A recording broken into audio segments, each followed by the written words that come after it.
virtual exhibit on our website, and you can get some closer images of the work that I'm going to be showing.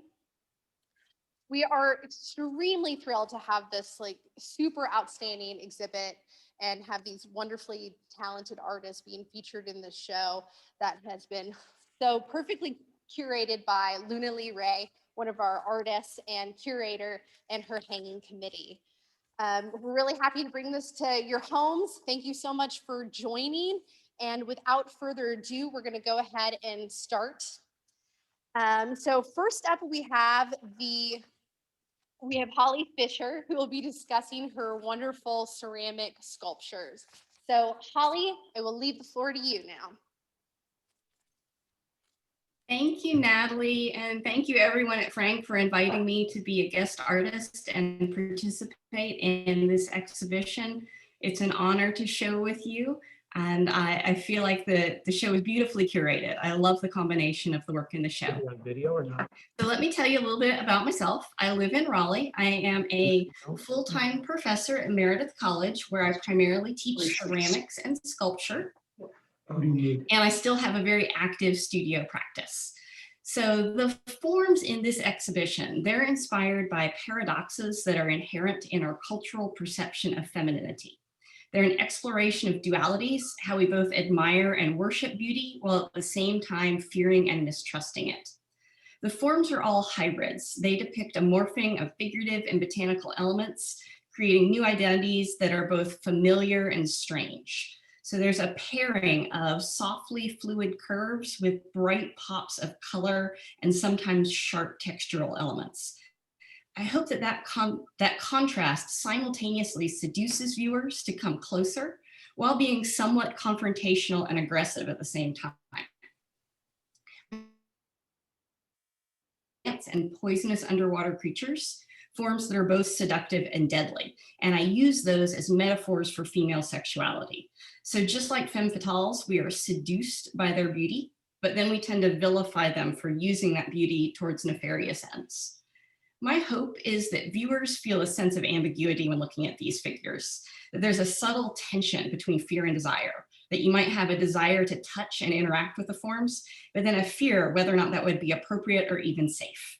And my ultimate hope is that dynamic leads us to question our relationship and assumption regarding beauty, gender, and sexuality. I construct these forms using a coiling process, and each one can take several months to create. They're fairly large forms. Before I start a sculpture, I always create a maquette, which is a small three-dimensional model. And I use that model to work out my composition and concept. I typically make those maquettes in thin slabs or sheets of clay. And that process, the folding and draping of the slab, helps to create a sense of fluidity. The maquette then serves as my blueprint for constructing larger forms. The coiling process is really slow and meticulous, and there's a lot of engineering in each form. There's a lot of balance and counterweight, and I have a huge respect for the effects of gravity. In fact, it is rare that I don't have to restart a sculpture at least once. I learn the characteristics of the form through the building process. Through trial and error, I have to figure out where I'm going to run into technical challenges and difficulties. In the moment, failure is really frustrating for me. But I'm always more satisfied with my second or third attempt. And as a teacher, that's something that I try to pass on to my students. I think it's really important that we all acknowledge that we learn through process, and mistakes are part of that learning process. So that's what I have to say about my work. Of course, if you have any additional questions, stay tuned and I'm happy to answer those. And then I will pass back to Natalie. Thank you all.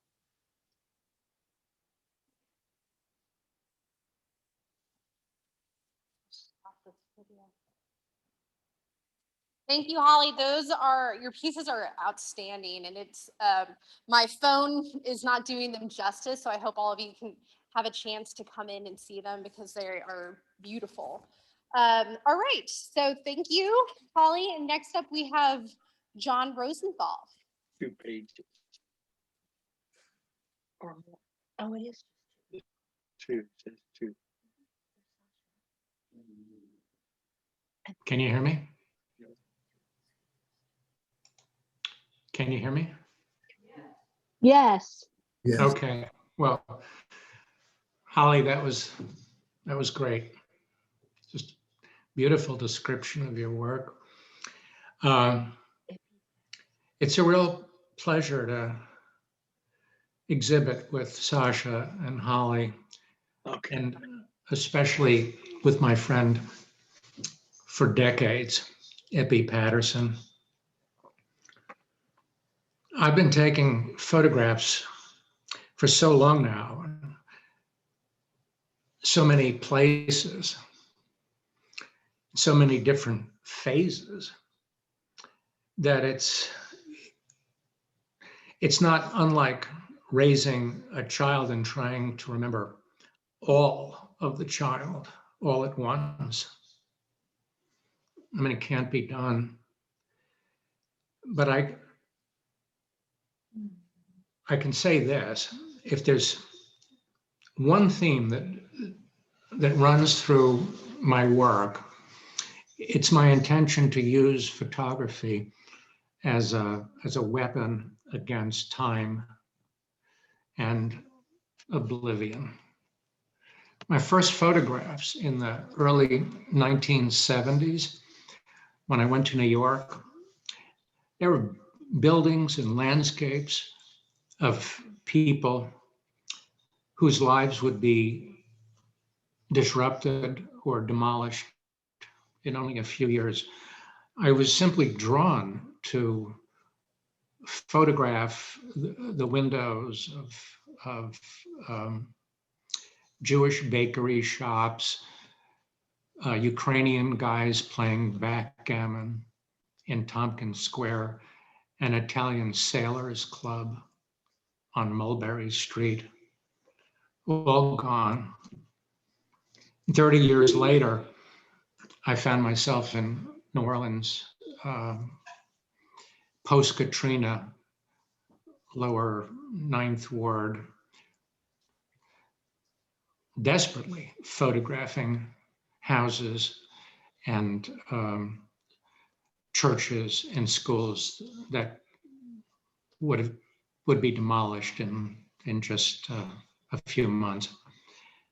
Of course, photographing Johnny and Laura as children was thematically very much along those lines.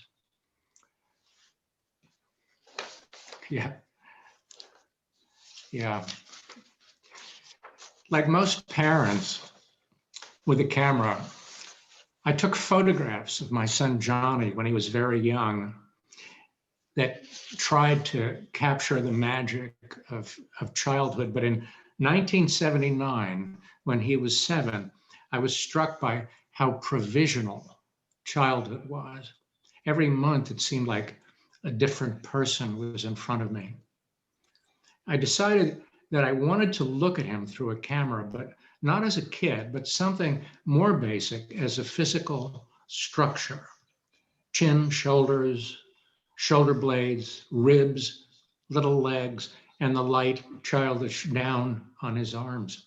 So I was really trying to do two things: photograph the boy and the specific physical characteristics of the boy. And to do this properly, I decided to separate Johnny from his familiar environment and from his already socially programmed responses.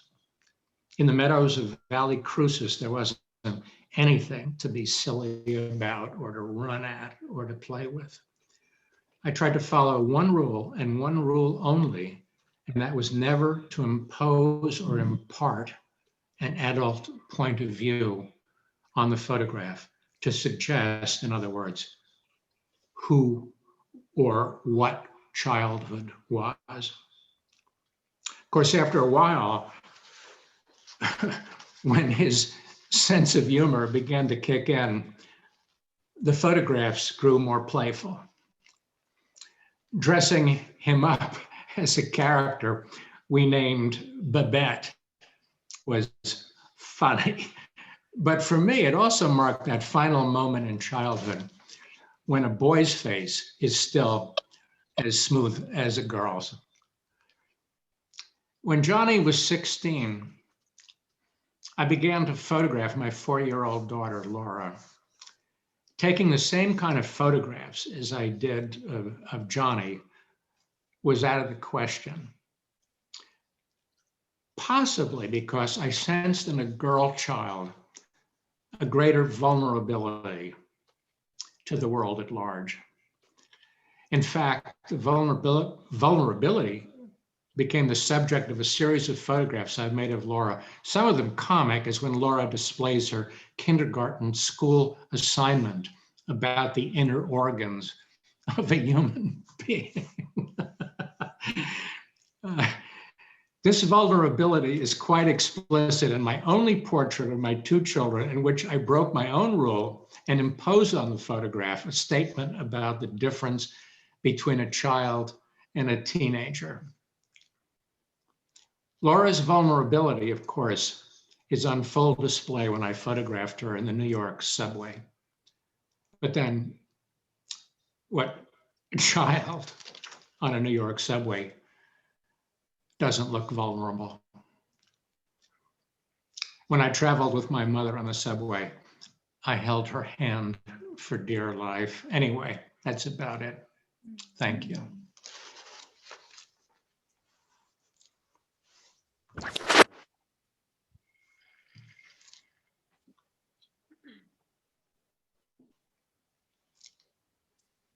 Thank you so much, John. It's so eloquently said in a way only John Rosenthal can speak about his work.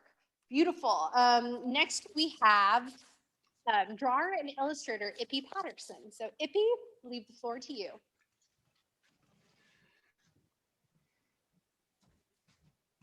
Unmute myself. You are muted now. Am I muted? Can you hear me? Yes. Hear me? Oh, thank you. John, so moved by John's talk that I'm somewhat speechless. We have each other. I mean, Laura, when she was very young, and Paula's father was an old friend of my husband, so publishing friend. Also, the entire way that John manages to cover everything. If I think about what it is that I would want to say about my line drawings, which offer almost no technique, no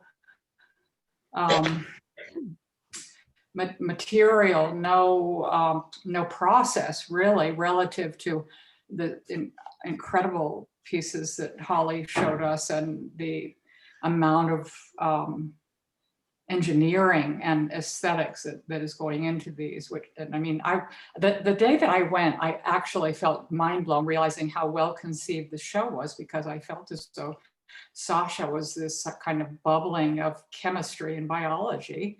And then Holly was this sort of life emerging from the marine world into flora and flesh.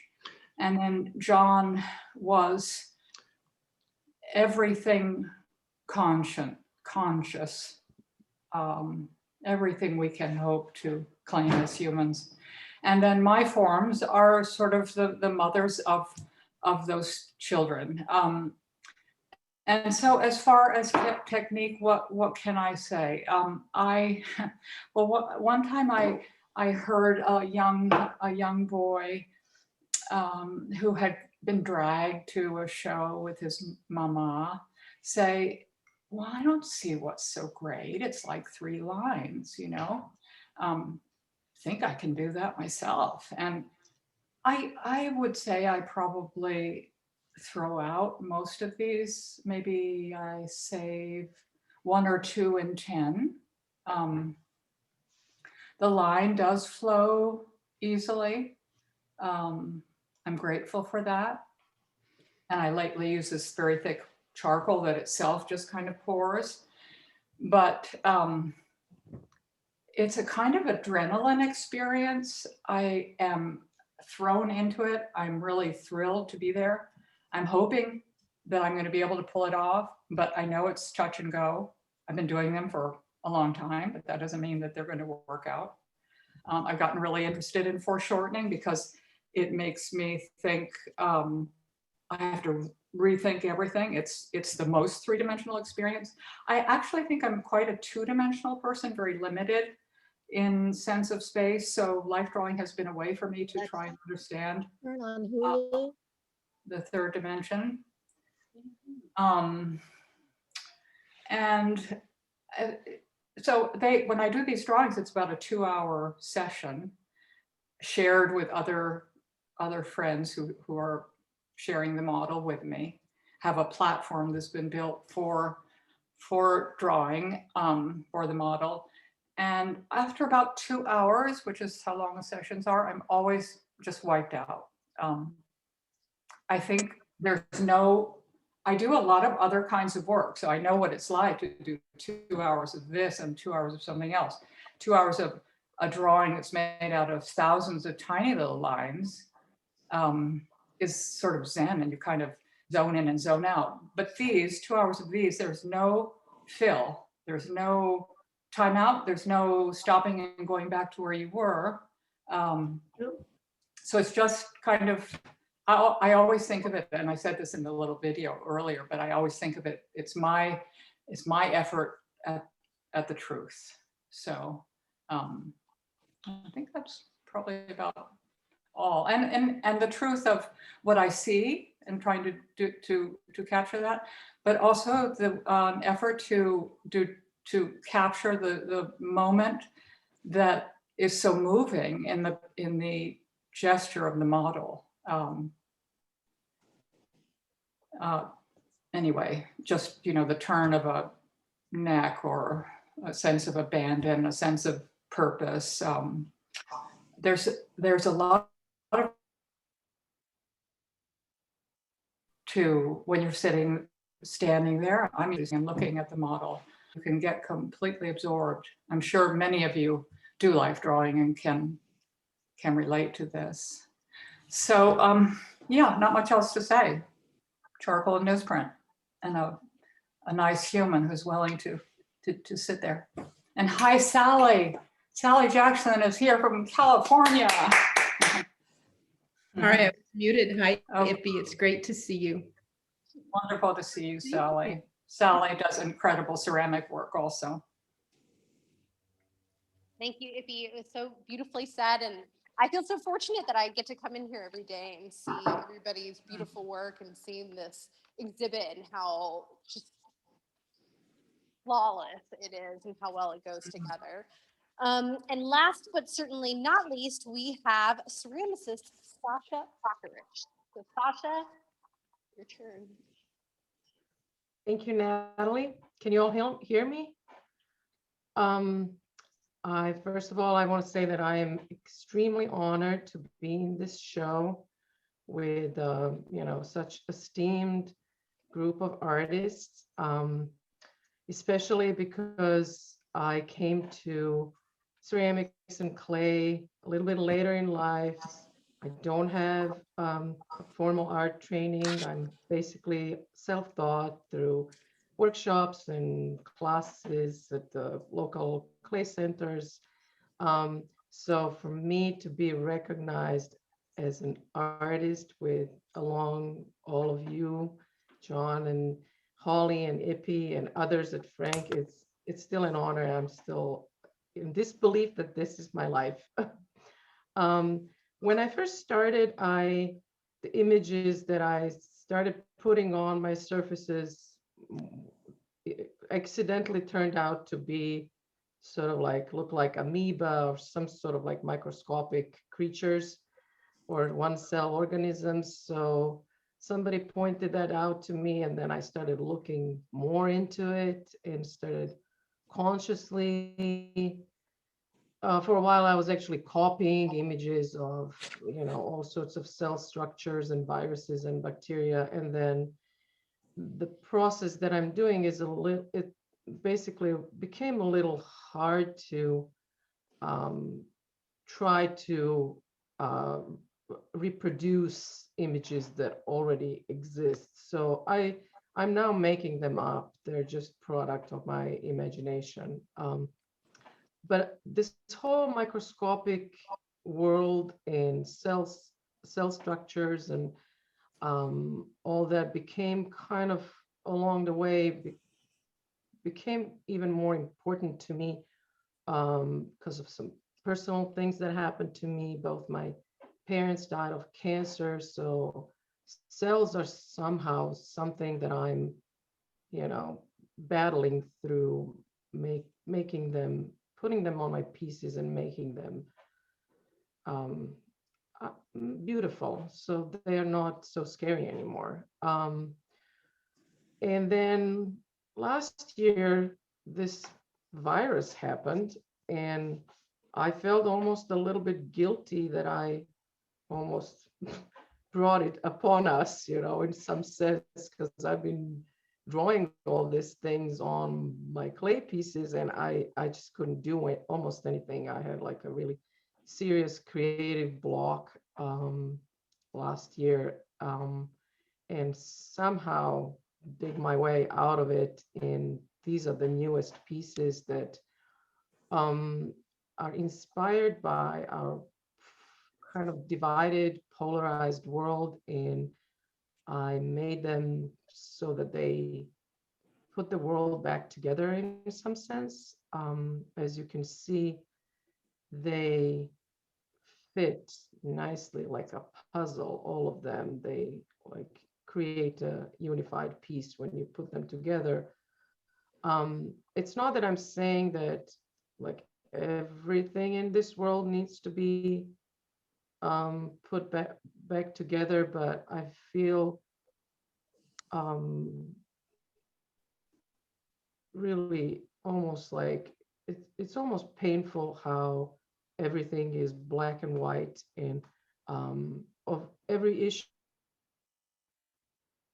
in our world, whatever you mention, people are either on they're on two opposite sides. And so I feel like there's just a lot that needs to be put back together.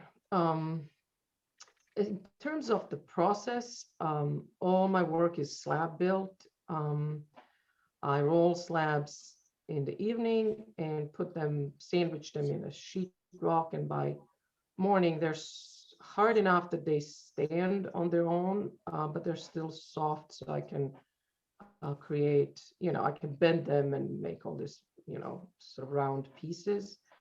I don't really sketch much. I mean, I do think about the forms, but all that comes on to the surfaces is very spontaneous, and it depends on the form and how, I don't know, it's just I cannot work with too much of it pre-planned. The gray, black surface is colored terra sigillata, which is just refined clay slip that I brush on bone dry. The white lines are scratched with a needle into the clay. My clay is a white stoneware. Then the pieces, so this piece has embedded wire, which I sometimes use. Then the piece is fired, and I then glaze it. The vases are all glazed on the inside with a clear glaze, so they're functional if somebody really wants to put flowers in them. But the biggest fun is actually this little dots and little surfaces that I fill with glaze before I fired for the second time. So that's it. Back to you, Natalie.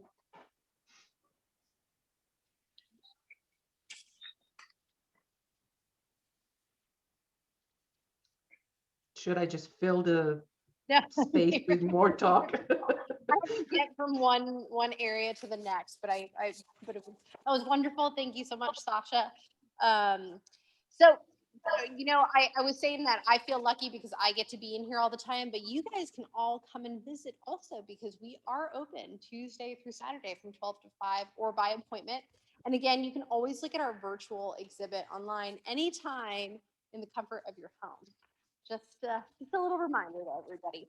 But I wanted to open it up for a question and answer session. So if you have any questions, feel free to raise your hand, shout them out, put them in the chat, and we will try to direct them to the artist. So any questions? I have a question, Natalie. Sure. Question for Sasha. Sasha, I'm so interested in the biology of your pieces and wondered if you have biology in your background. I don't. I have a graduate degree in applied mathematics. Wow. I oftentimes people who are biologists or medical field or chemists or whatever, they ask me if I have a that same background. I don't. It's just I'm basically just copying images or thinking about them. Once or twice somebody would say, like, this does not look anything like whatever virus. And I'm like, oh, well, I'm so sorry about that. I'm not going to do any brain surgery based on my images. So yeah, no, math is my background. Thank you. There you are.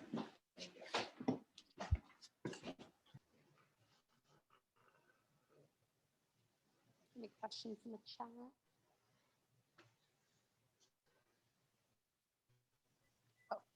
I have a question Yeah. for John. Can you hear me? Yeah, can you hear me? Yes. Hi, John. Okay.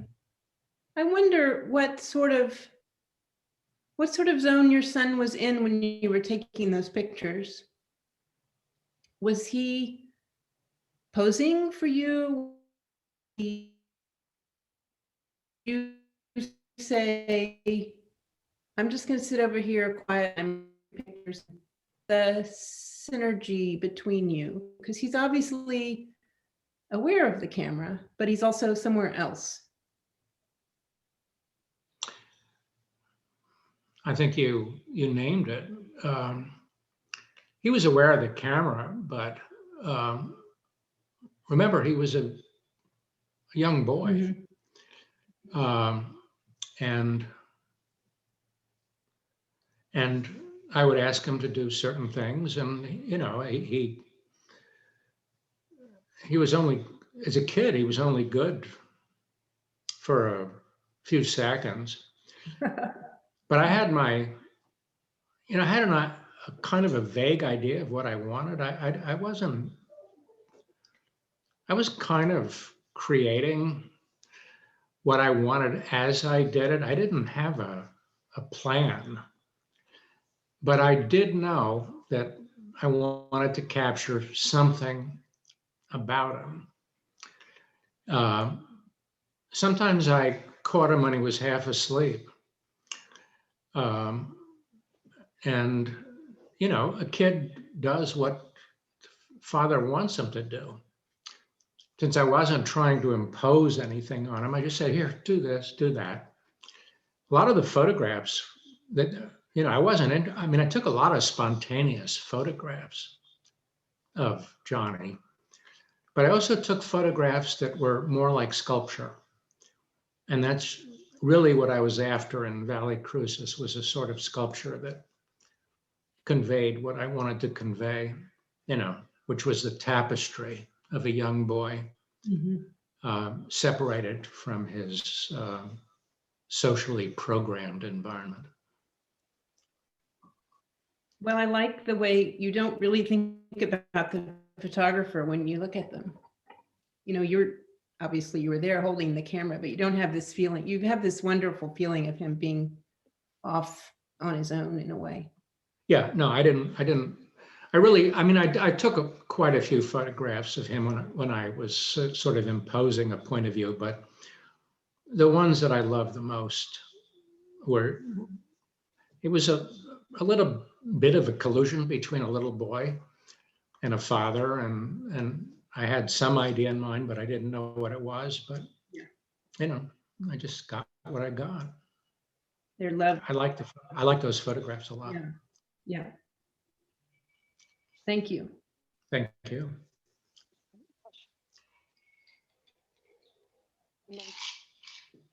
Question for ippy, and forgive me for asking a question if you don't if you don't want to share your methods, but is it your artwork is so confident and your lines are clearly so deliberate and beautiful? Is it something that you're working on really slowly, or do you have like a quicker hand when you're drawing these live models?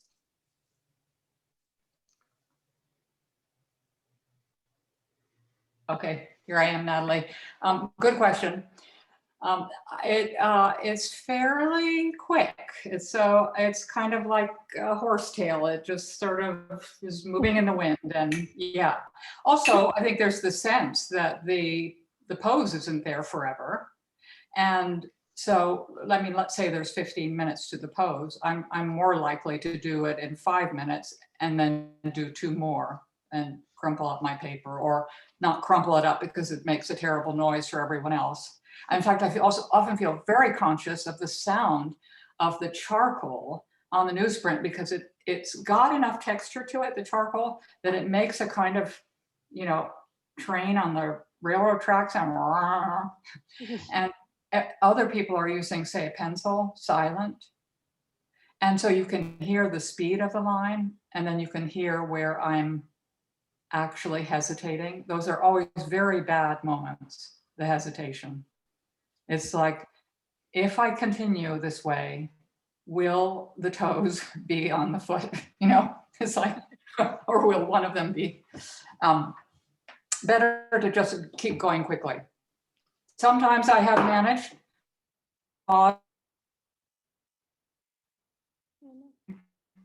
And, there's no crash and no injury and it comes out. But usually deliberation is not a solution for me. Thank you for your question. Yeah, thank you for that response. It transports me to being in there with you, and I can see it. Oh, that's so nice. And hear it, yeah, with that description. Does anybody have any other questions? I have a question. Oh yeah. Mm-hmm.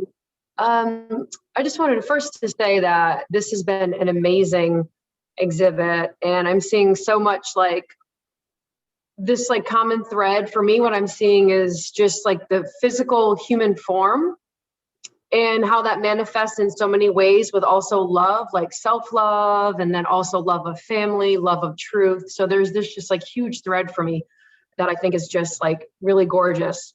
But my question is for Holly, and your juxtaposition of the sort of soft, welcoming, inviting, sort of open female form juxtaposed with the, the teeth and the, I guess, supposed threat. How does that, in terms of process, how does that work for you? Does one lead the other? Do you start with the threatening teeth, not knowing much about ceramics and how it's made and how you do it? What is your process in terms of how those two come together? Hey, Chris, it's wonderful to see you here, and thank you so much. That's a good question. The fluid, white, curvy part of the form comes first. And in the maquette, that's all I'm making. The textures are relatively new in my arc as a ceramic sculptor. I've been coil building figurative forms for 25 years, which is hard to believe. And the texture element has only come in the last maybe 5 years. So I create that fluid form, and to me, that's the figure, and the whole character is in there. And then I don't plan where the texture is going with the maquette. So I build this fluid form, and as I spend a couple months working on her, and they are gendered, they're female, although there are masculine elements in each one as well, because gender is fluid. As I learn these forms, I kind of get a sense of where I think I want that textural element. And it becomes part of the sculpture's conversation with me, where that needs to be to either draw the eye in. I'm probably using principles and elements of design subconsciously, but it's also the personality of each individual sculpture presenting themselves. Mm. Thank you. Thank you. It's beautiful.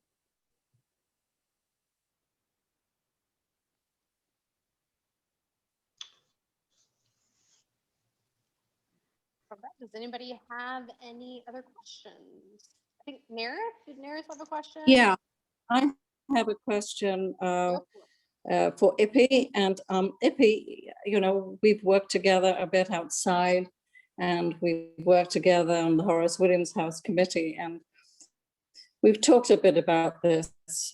Basically, when you are working, do you feel being overtaken by a muse in your quest to seek the truth, that some other higher sort of, you know, elevation takes you over in your quest, so that, you know, you're looking for the essence of the bare of the structure? I mean, can you talk a bit about that?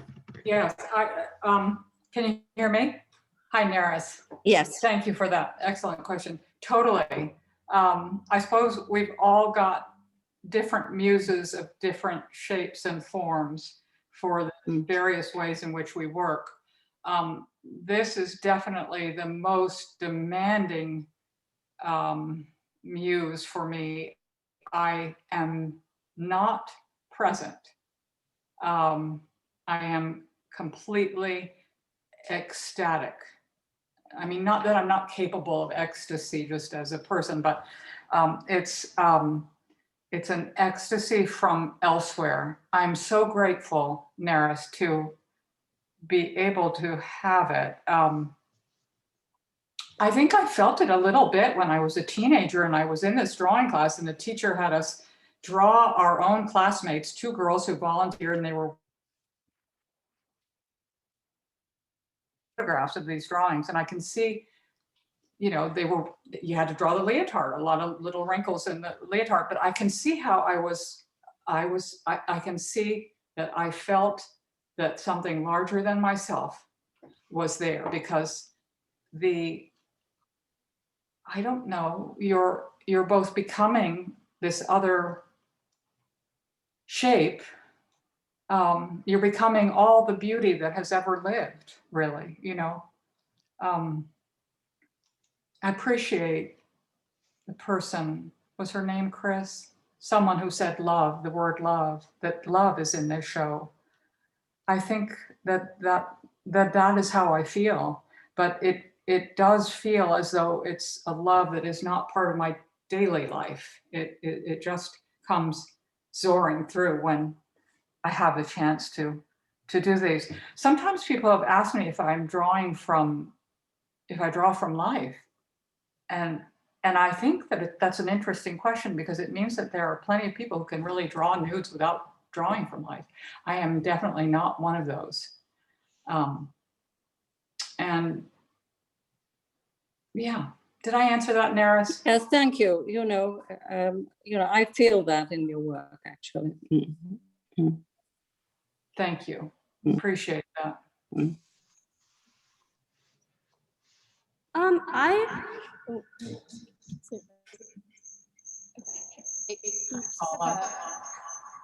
from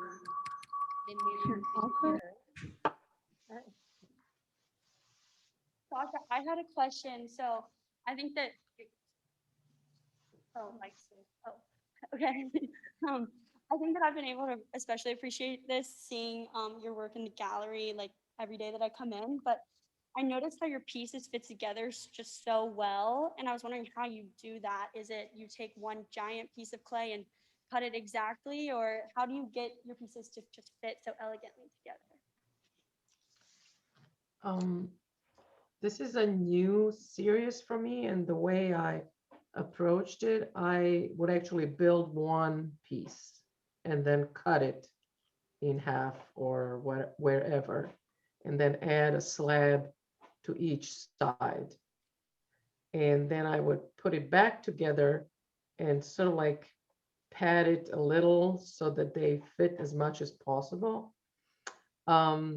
People who work with clay know that clay, when you fire it, it has a tendency of slumping and bending in the firing, and that's what happens sometimes. So they don't, some of them don't fit as perfectly as I would want them to, but that's okay. It's this whole thing of maybe not having everything under control is very good for me, because my nature is such that I do like to have everything under control, and this is why I'm using electric kiln. And like in an electric kiln, you, whatever you put in, you basically get out of it. So and I really don't want the kiln to mess up my imagery too much or at all. So electric kiln is good for me. Accepting that not like everything's going to come out 100% as I'm putting it in is a little therapy. That's what clay teaches you. I mean, people who work with clay will tell you that you have to learn to accept that. You have to learn to accept loss, because lots of things crack and don't come out. So it's a good thing. I mean, I'm sorry, I answered more things than you asked, but all of this were, these pieces were one piece, and then I cut it in half. Thank you, Sasha. And a good reminder for all of us to be patient with ourselves. But it's truly amazing. I know I keep saying this, but it's truly amazing, like how beautiful these pieces are in real life. I mean, Sasha's work, the diptych pieces, not only do they fit together so well, but the designs that she, is freehanding, creating, and glazing all flow together perfectly. So, any more questions? I have a question, comment. I noticed this theme of vulnerability in every show that we saw, every artist's work that we saw. And I was just wondering, I first noticed and experienced this power and risk of vulnerability with Holly's work. And then I, again, especially with Ippy's work, this vulnerability that we're just sort of out there waiting. And then, the risk that comes with that. I was just wondering if you could talk a little bit about how vulnerability as a human emotion and experience informs the things that you do and create. That is an amazing question. What is your name? My name is Sarah, and I'm all the way from Minnesota.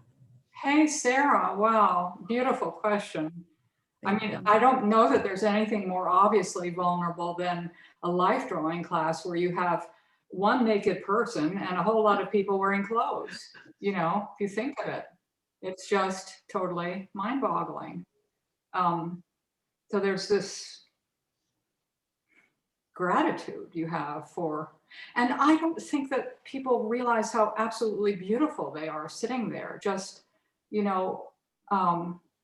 way more beautiful than the people standing around with their pads and tools.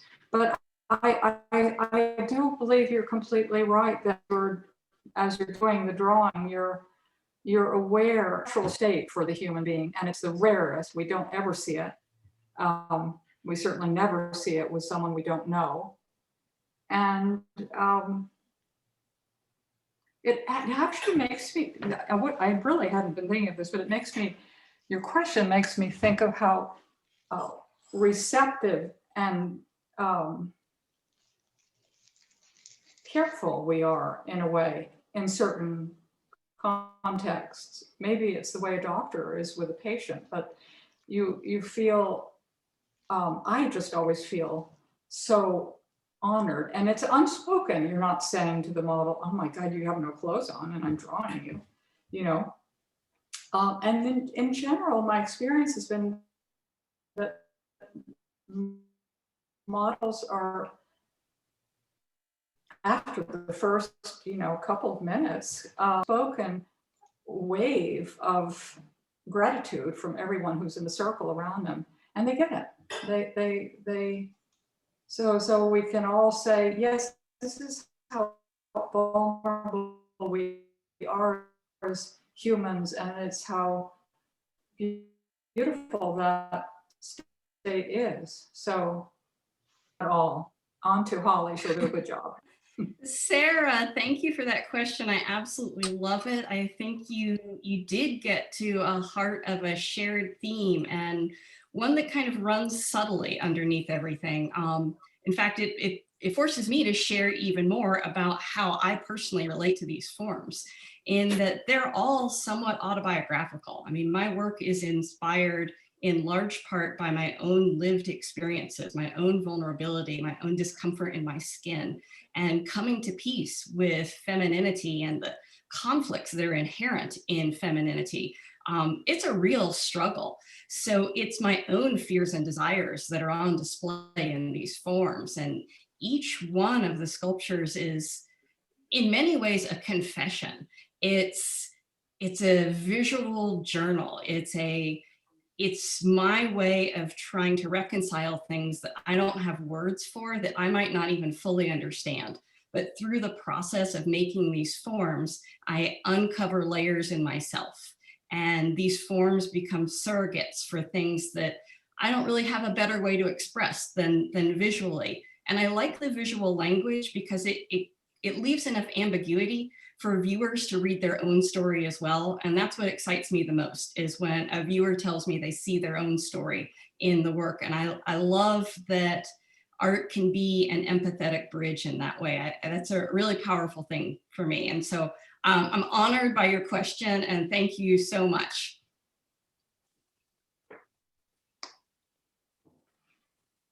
All right, I think that's all the questions.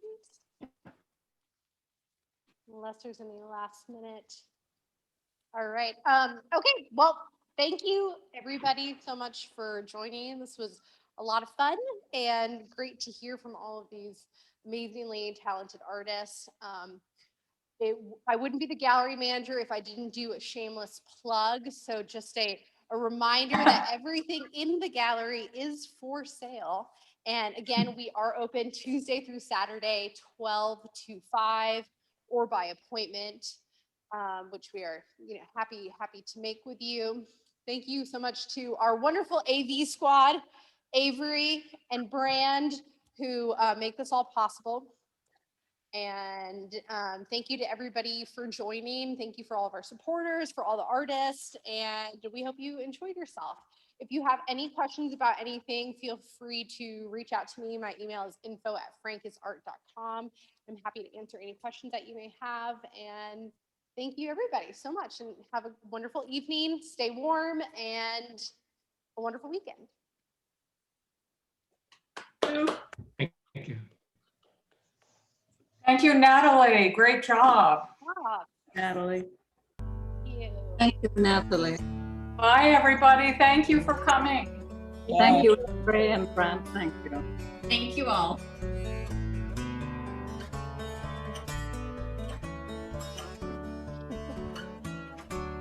Bye, Natalie.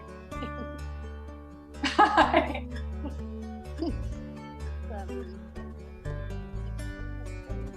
Let's figure it out.